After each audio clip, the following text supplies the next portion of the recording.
Chadwick Model Railway, going weekly? Surely not. Roll the intro.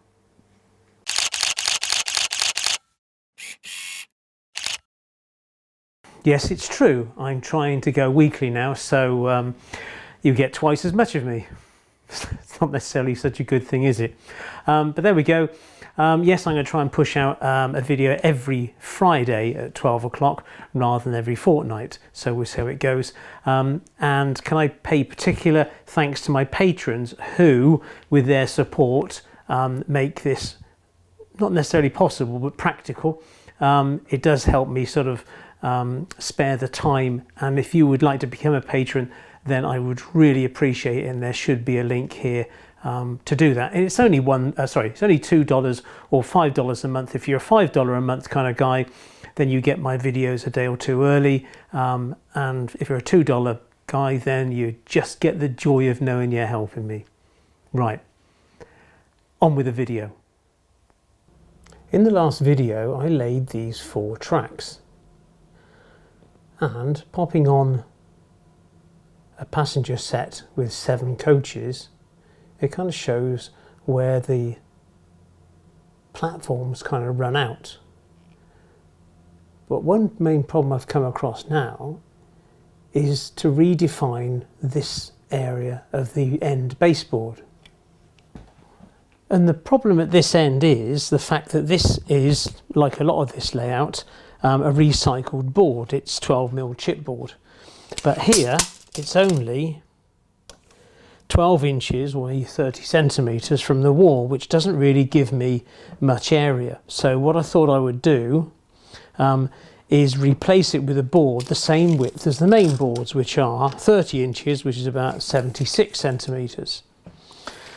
So how am I going to do that? Well, I think the easiest way to do it is probably just a cut straight through here and then put a replacement board down here.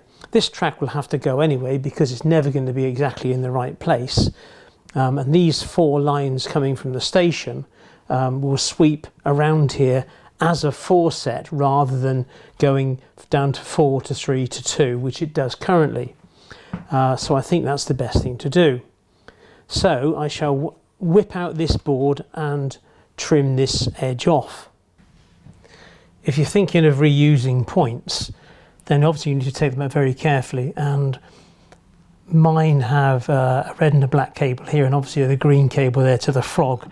So just make sure before you go any further that those points are, those cables are free to go through, and then hopefully you haven't glued it down too much.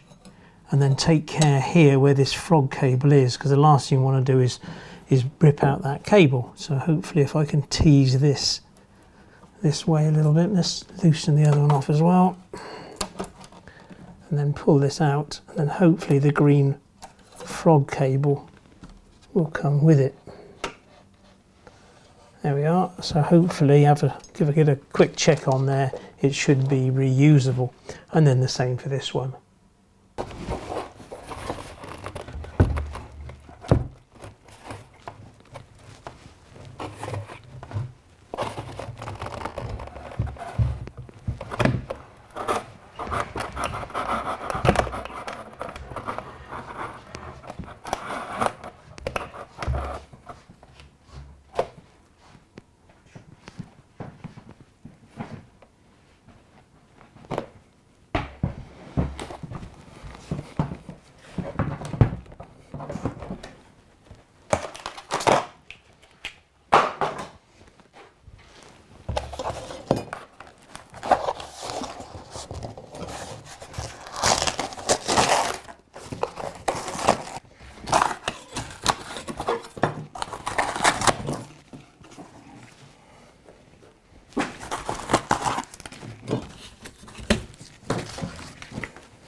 Well, we're getting somewhere, aren't we?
Well, I'd like to say that went well.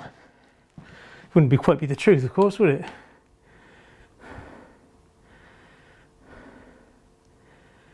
As you can see by the saw marks in the bench. So we could do with a batten in this gap.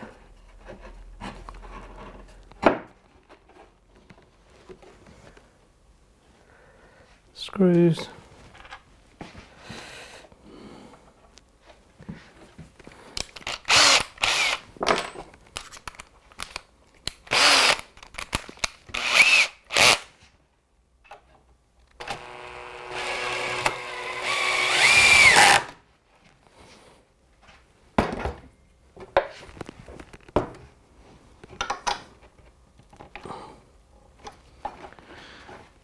I can't really get one in that end, so I'll just put a couple in the top. Well, I must confess, it's not the best piece of carpentry in the world. Hey, no job is too small to botch.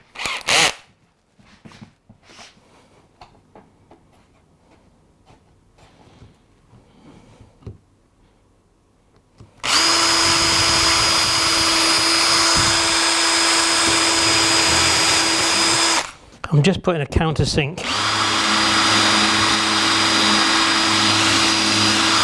in these so that the screw heads go flush.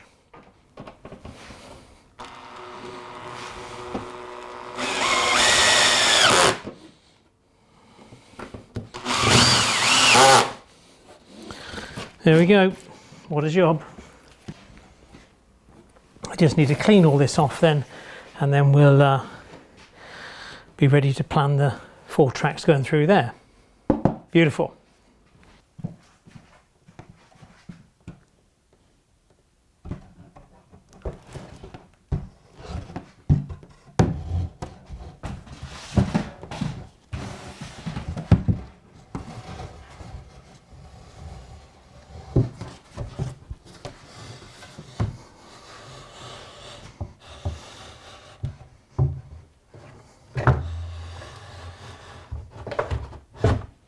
There we are, entirely adequate.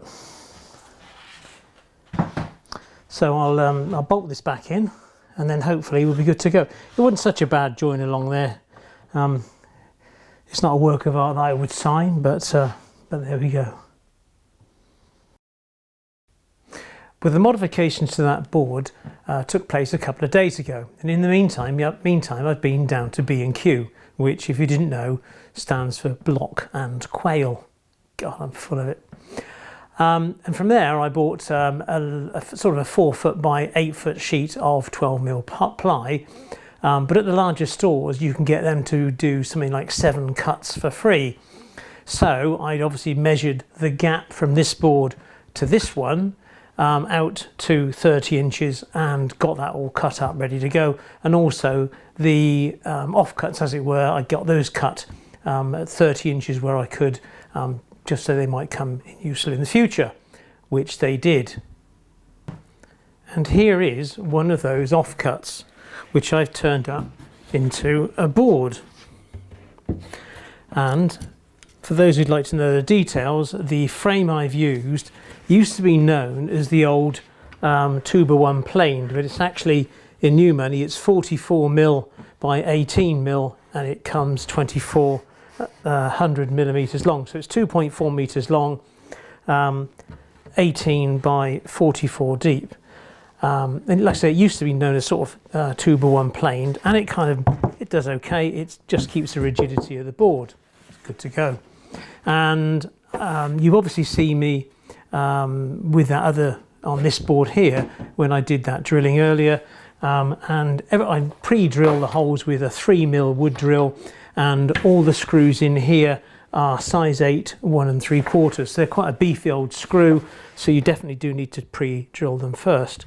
And the reason I've made this board up is kind of it's a byproduct really, because I didn't really know where to put all the controllers and the main electronics for this layout. So what I decided to do was make up this board and then to install this board underneath the main board. I'll just plonk a couple of the Digitrax units on there to give you a kind of a glimpse at the size. So with a few things popped on that board, you can see how useful it could be. At the end of the day, this board will be protected from the board above it, so nothing on this board is going to get knocked around too much, and it's got plenty of room for expansion for all the various Digitrax components that I wish to use on this end of the layout. And now with the new board in situ, you can kind of see how it's taking shape. So what height did I go for and why? Well, I went for off the floor about 17 inches, or what's that, 43 centimetres. And the reason I did that is I have an unhealthy fetish for what they're called really useful boxes, and at that height these will store behind there quite well.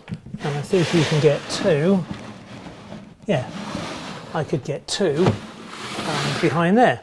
So that was the reason I went for that height. And you can kind of, I've got to watch it here because none of this is bolted down, but you can still work underneath here on these components should you need to do any wiring and the like. So that's the kind of thought process behind there. There will have to be an upright, I think, which will clearly get in the way, but then this board will need some kind of support. Obviously there's a batten on the wall at the back, as there will be with this one shortly. So that's the kind of thought process, although when I put this board in and get this one done, this board won't be there. I'll bring this one in at a later date and perhaps fit some of these components to this board off to one side and do some of the wiring, which will obviously be easier to do on a bench rather than stooped up underneath there. So that's kind of where I am with the bridge between these two boards. But I kind of like that idea. These bits, they won't get damaged. I'm not going to bolt these down, the controllers and stuff. Clearly I will with the electronics bits that are obviously just stuffed on that old board. Some of that will have to be down, and the same with the harnesses for the cables. So that will be in situ, and yeah, we're kind of good. And there's enough room on here if you wanted to put a laptop or some other strange device. So there is room for expansion. And then just behind me there, I don't know if you can see, there's a couple of power points which would be ideal. Power is something I've always kind of struggled with on here, because when you leave your railway room, how do you know that everything's kind of safe? Well, if I can bring everything off one socket underneath here, I won't need to go around checking everywhere else, because everything will be on the one switch.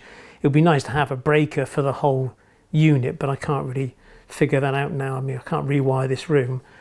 So at the end of the day, we'll just do it on one or either one or both of those sockets underneath there, and I can always bring them out onto a large extension lead, with those kind of 6 sockets in a row thing, but I can kill it all just by switching it off the wall. So that kind of hopefully makes sense. So now we've got the easy bit done, which is just really, let's be honest, just basic carpentry, isn't it? It's time to think about the more serious side, which is the track plan. And I've always been one for changing my mind, which is why, yet again, I've just ripped this up. Because I didn't really believe that the track plan I had was kind of adequate. It wasn't really exciting enough. It didn't build enough entertainment, let's say, into the layout as I viewed it. And I put it out there to this community. Have you got any ideas to come up with or whatever? And I had some extremely interesting responses, and I am very grateful to them. In particular, is Dave X from Borneo, and I imagine I think he's a Brit who works in Borneo and goes under the name of Dave X.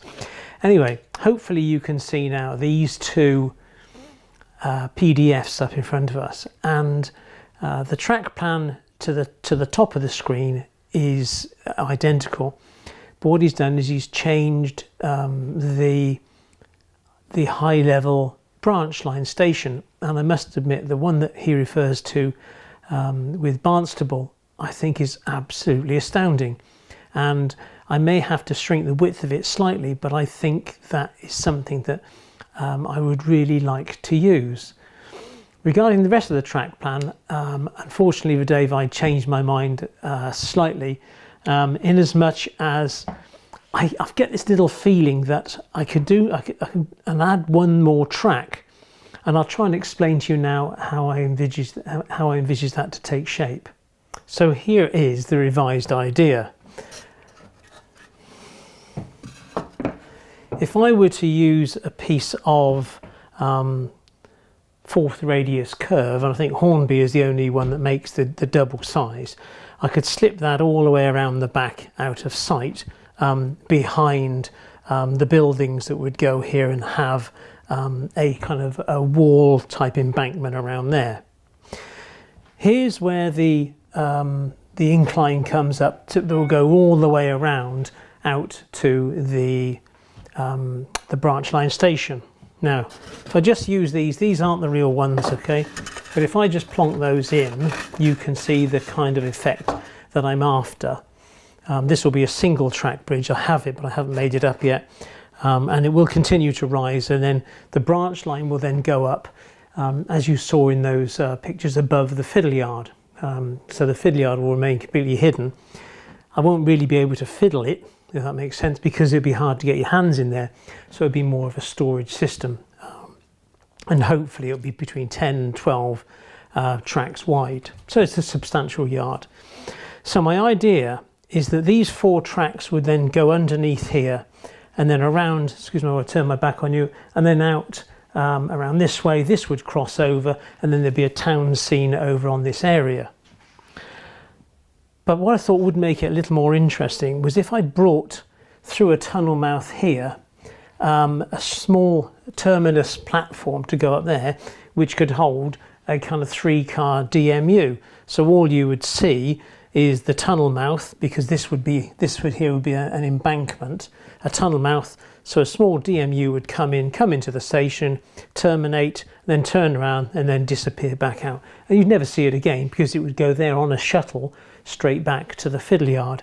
And you could just, if you're into shuttles, you can just let it run, say, once every 10 minutes, or you can get it to run back in and then come back with a DPU, a small parcels train, come back in, sit here for 10 minutes, and then start up, and off it would go again. So I kind of like the idea of that kind of slight little piece of automation and intrigue to go on whilst, you know, the rest of the layout is coal trains kind of thundering by, or HST units or whatever, but just something sort of delicate that would just go on in the background.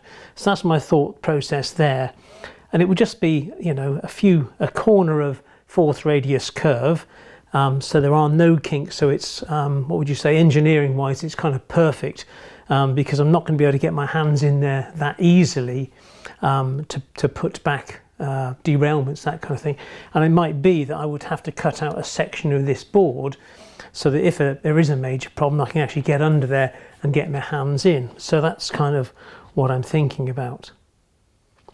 So that's how it's shaping up. So what I need to do now is probably lay out on paper right around here what I intend to do, exactly where the tracks will go, and then get back to you with that. So I've lined it with paper and laid out the track, and here's the bowstring bridge in the elevated section which goes up to the branch line. So if I take that out of the way so it makes a bit more sense, and hopefully you can see now these 4 tracks come straight out of the station, straight around. There was going to be a diamond crossing here with a couple of points, but I've scrubbed around that idea. It didn't seem to make much sense, and it wasn't, dare I say it, God, prototypical. Ugh. Anyway, so those 4 tracks come around there, and they're joined by that outside track that I mentioned about the DMU shuttle line, but that will be behind a retaining wall. So these 4 tracks come into 2 currently 2 curved points, so I can do the turn and give me a little bit more room. and then hopefully around about here they'll probably hit a tunnel mouth. And then straight after that they'll split once more, and you'll have those two lines then going down into the industrial unit, which is on the old Chadwick boards, and the other two lines which will go off into the fiddle yard, joined by this line here with the shuttle. And hopefully that kind of makes sense. So what do I do now? Well, it's a case of planning it out, reverse engineering those lines there to figure out exactly where these points ought to go to try to get the curves right. And I want to try to make use of, to put more landscape in here. Just because there's a board doesn't mean you have to fill it with track. And I don't even have to keep it. I could always, you know, cut out a section of this board, you know, should I see fit. Having said that, I'm not going to do that. I've just made a great big board to put the Digitrack stuff on. There we are. But anyway, you know, we can do what we want. There's lots of variety left here, but trying to keep the track plan a little more simple. So all I've got to do now is install those 2 points there to get those 4 tracks into 2, and 2 points and a diamond to get those 2 tracks back out into 4. Kind of easy stuff, really. And I've got some a roll of thickish cork left over, and I don't really know what to do with that, so I could just cork this board up just to absorb any more noise that might come off should the Woodland Scenics foam not absorb everything. So there could be a bit of extra there, but only because I have some cork left over. It's on a sort of great big roll. And that's where I am. I don't think there's any much else to say about this. Hopefully it will make sense to you of where we're kind of going. And that PDF that I showed earlier from Dave X from Borneo was a real godsend, because that way, you know, I can convey to you exactly how the layout's progressing. Well, that just about wraps this video up, except to say that hopefully you can attend the London Festival of Railway Modelling on Sunday the 22nd of this month, which is actually Mother's Day as well. And I'll be there on the Sunday, and I'll be wearing my bright red clickbait hoodie. So if you see me, do come over and say hello. I'm not as tall as you might think I am, so you might need to look down slightly. There we go. And there's one other thing. A friend of mine said to me this morning. He says, "I would subscribe, but I don't know how much it would have to pay." I said, "But mention no names, because Jim would clearly get upset." I said, "Jim, you don't have to pay to subscribe. Just hit the subscribe button," and you never knew it. So if you're not a subscriber, there's the button. Thank you again to my patrons. You're marvellous. I do appreciate your support, and there should be a video here and here. But the main thing is that you stay safe. Take care. Thanks a lot. Bye-bye.